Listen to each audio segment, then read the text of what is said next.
अल्हम्दुलिल्लाह शम्मा से शम्मा जलती जा रही है।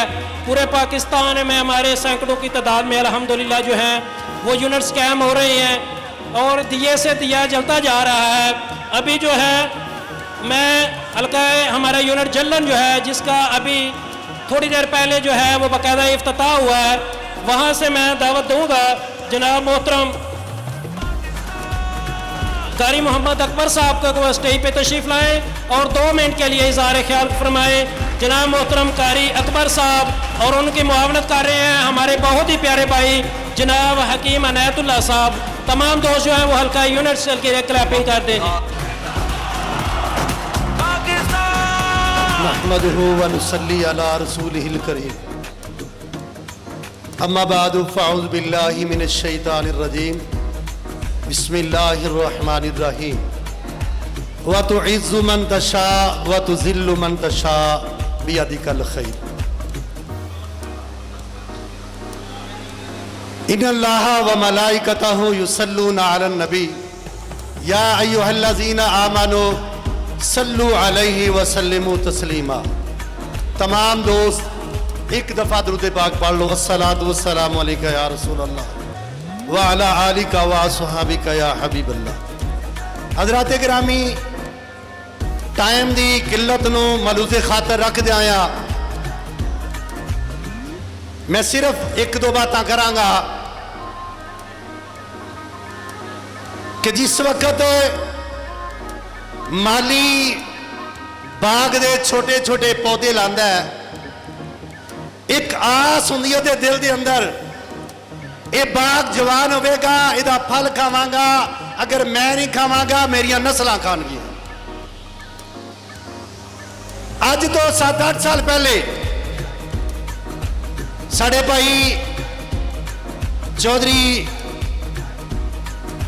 पहलवान अली असगर साहेब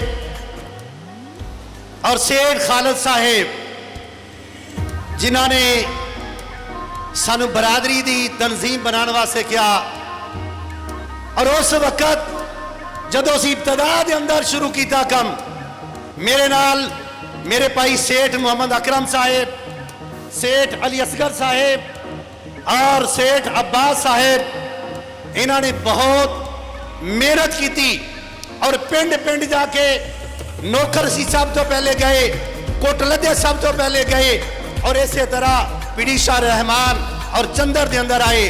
उस वक्त साढ़े नाल बिल्कुल चंद बंदे टुरन वाले सन और सोचते सा कि कौन साढ़े नाल टुरेगा, और लोग कहते सन एक कमियारां दी तंजीम बन रही है। लेकिन याद रखना, एहसासे कमतरी दा शिकार नहीं होना चाहिए। उस वक्त असी अगर मेहनत करके चले, अज खुदा दी कसमें सीने ठंड पै गई है कि इस चंदर कलां दे अंदर एडा वड्डा इज्तिमा वेख के खुशी महसूस हो रही है।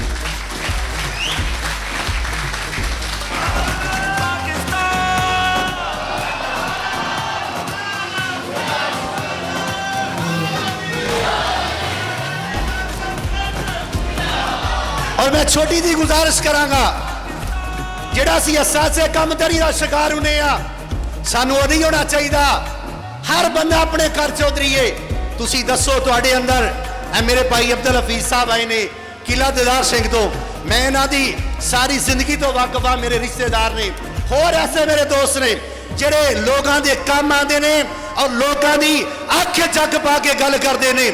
ना थोड़े जवानों की कमी है, ना थोड़े तालीम की कमी है, ना थोड़े कारोबार की कमी है, थोड़े किसी चीज़ की कमी नहीं। अगर कमी है, एक कमी है, साढ़े च इतफाक की कमी है। सानू चाहिए असी इतफाक दे नाल, जिस तरह के मेरे पिंड के अंदर मेरे भाई डॉक्टर अनायतुल्लाह साहिब कंपेन कर रहे हैं और अल्हम्दुलिल्लाह इस तंजीम नूं लैके चले ने। मैं ज्यादा बात नहीं करना चाहता, सिर्फ एक बात करांगा। जदों तंजीम असी बनाई, वो बंदा सुनिया तो चला गया, उन्हें क्या साड़ा यानी कि अकाट सी नौकर, नौकर तो बाद कोटल दे, और असी ये फैसला करना सी कि वोट किनू दईए। साढ़े दोस्त नाली पिंडे खालिद साहब, उन्होंने कहा कि कारी साहब तुहाडे पिंड दा फलां बंदा आया है, उन्हें कहा कि इस बरादरी नूं लित्तर मारा, गाला कड़ा वोट मेरे ने। मैं उसनू बड़े सख्त लफ्ज़ां दे अंदर ओदी सर्विस की। उन्होंने क्या खबरदार ये बरादरी ना झुक सकती है ना विक सकती है, ये असूलों पे चल सकती है।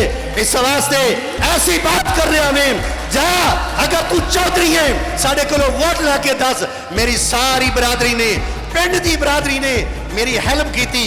क्या कि कारी साहब जिवें तुसी कहोगे असी उस तरह करा।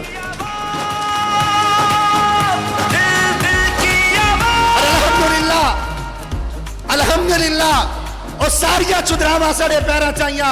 मेरे सारे दोस्त बैठे ने, इधर सेठ अकरम साहब बैठे ने, सब बैठे ने। उन्हें चुदरावा ने आके क्या असी क्या कि नहीं जिंदगी च एक बारी तो गल की है, एक गल ब्यावांगे और अपनी मर्जी नाल वोट देंगे। मेरा भाई उस बंदे की इज्जत होंगी है जड़ा सिर चुक के जीवे, जड़ा सिर सद के जीवे। ओदे नालों चाहिदा वे बंदा सो जावे, अपने घरों ना निकले। मेरा भाई जीना है इज्जत नाल जियो और मरना है ते शान नाल मरो।